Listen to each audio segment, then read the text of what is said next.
Hi guys, magandang gabi po. By request na hilingan po ni partner na ako daw ang mag-video at magluto ng pinapagawa niya na adobo sa mantika na kal. For ano lang, yung kal po, ayan po siya. Yung kal po, yan po yung layers or egg producer na mga manok na medyo matanda na. Medyo mahina na sila mangitlog kaya binebenta na sila as meat. So, medyo matigas po yan, parang native. Kaya, yan po na-pressure cooker ko na para malambot na po yan. Tapos, ito naman po yung ulo, palong at saka isaw niya. Libre lang po yan, pinibigay lang nung nabibilihan namin. Masarap po yan, masarap pulutan yan. So, ang mga kailangan lang naman yung bawang, sibuyas, sili. Siyempre may mantika, paminta, asin, at toyo. Yan. Yun lang naman yung pagluluto lang yung pinaka nandun sa pagluluto yung tricks. So, let's go guys, lutuin na natin. Okay guys, yan, pinainitan natin muna yung ating kawali para sa pagre-ready. Maglagay na tayo ng mantika. So, adobo sa mantika. Kaya medyo dagdagan natin ng konti yung mantika natin.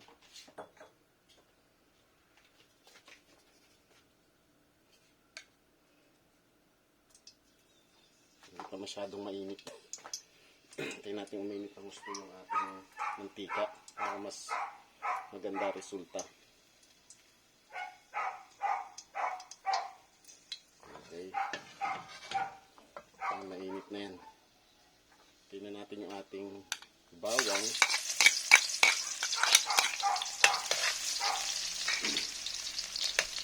Tingnan natin lang siyang mag golden brown para mas malasa.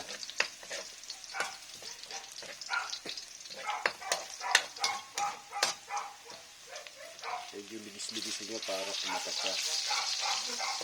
Ayan, medyo nagbabrown na siya. Pag ganyang stage na ang bawang, pwede natin lagayan sibuyas.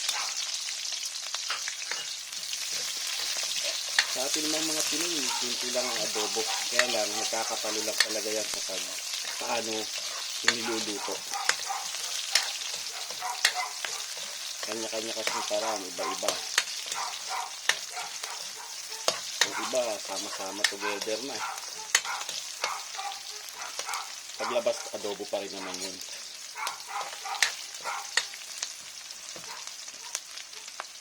Lagay na rin natin yung sili para mas kumapit yung anghang niya mamaya.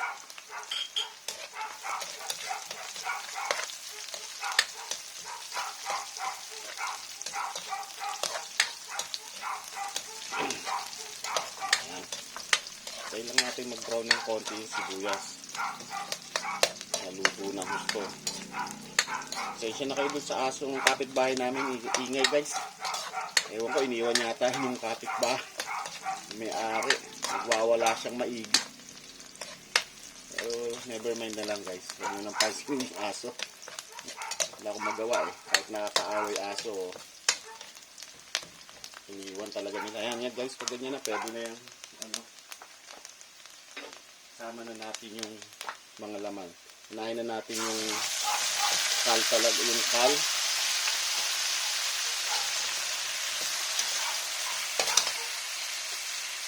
Sunod na rin natin yung ulo, yung isaw, at saka yung palong. Guys, sa may hindi kilala ng kal, masarap po ang kal para siyang native. Hindi ko alam kung may kung sa ibang lugar, merong basta yung kal po, yan po yung egg producer na humina ng mga itlog, kaya binenta as meat na lang. Sa iba baka sabihin nila bakit pati yung palong. Masarap po ang palong sa totoo lang. Masarap pulutan. Lalo sa adobong tuyo. Ito, patagal-tagalin po muna natin ng konti. Pakatasin natin ang gusto yung karne niya. ng manok para mas masarap. Okay guys, tingnan natin. Yan. Mainit. Pagka ganyan na guys ang itsura niya,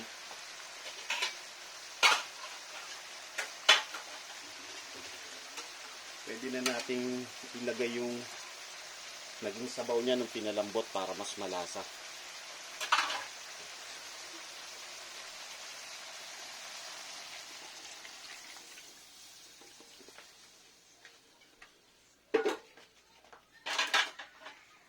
Yan guys yung sabaw niya. Hindi pa luto pero parang masarap na, di ba? Actually, pag natuyo-tuyo yan, pwede nang kainin yan. Titimplahan na lang ng konting asin paminta. Pero sa ngayon,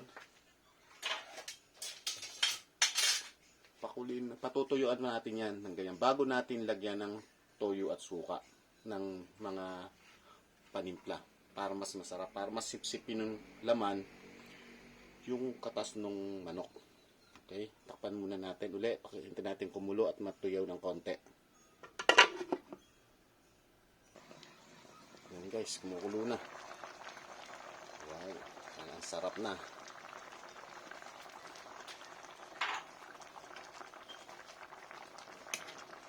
Bango guys. Sarap, amoy fiesta.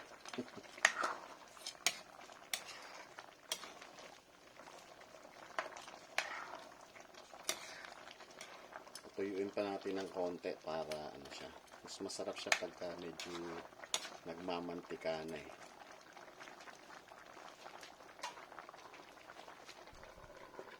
Maya pa guys. Tuyuin muna natin. Okay guys, tingnan natin kung yun. Medyo nag-subside na guys yung sabaw natin. Pwede na natin timplahan ito ng toyo, suka at paminta. Para mas lalo sumarap, para mas sipsipin pa niya yung dadagdag natin na ano. So, lagyan muna natin guys ng toyo. Depende na sa inyo kung gaano nyo ka-dark or ka-alat ang gusto nyo para ano. Kaya sa akin, saktuhan lang. Tapos paminta. Ako medyo gusto ko sa paminta, medyo matapang sa paminta yung adobo ko, kaya medyo madami ko inilalagay. Tips lang. Hindi ako gumagamit ng pamintang durog, puro buo, kasi mas malasa siya. Pagka pamintang buo ginamit nyo, kayo ang nagdurog. Pag yung binibili kasi sa natin na durog na, unless branded ang binili nyo, malasa yun pag branded. Pero pagka tipong palengke lang binili, matabang ang lasa ng paminta eh. Kaya mas prepare ko yung kahit sa palengke binili, buo, ako na lang yung nagdudurog. Guys, oh. Maya nagmamantika na yan. Hinaan natin ng konti guys, para hindi siya masunog. Lalagyan na natin siya ng suka. Sa pang tip, pag maglalagay kayo ng suka, after nyo maglagay, huwag nyo munang hahaluin. Kasi para hintayin nyo munang maluto yung suka. Pangit kasi ang lasa ng suka pag hinalo mo agad. Kaya hintayin natin ng mga 2 minutes bago natin haluin ulit. Okay, tingnan ulit natin. Yan, medyo kulo-kulo na siya. Namoy ko na rin yung suka niya. Pagka ganyan guys, pwede nyo yung ito talaga yung waiting na papatuyuin na natin siya para mas maging masarap. Pero pag nagpapatuyo kayo ng ganyan, medyo hinaan nyo ng apoy guys, para hindi naman masunog yung ano niya. Minsan kasi kung ano yung nakadikit sa kawali, nasusunog agad, pero may sabaw pa or may mantika pa rin na ano, nasusunog eh. Para hindi pumangit ang lasa. So, konti na lang guys. Pwede na natin yung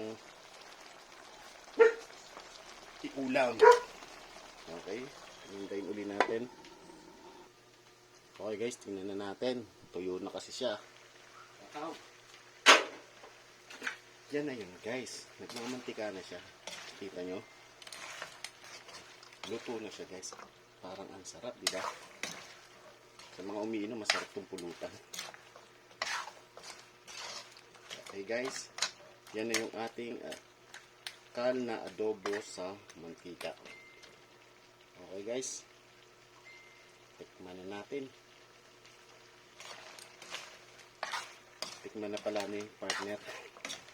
Siya pala may request nito, kaya pumasok kasi sa trabaho, gawain ko daw. Kaya ayan.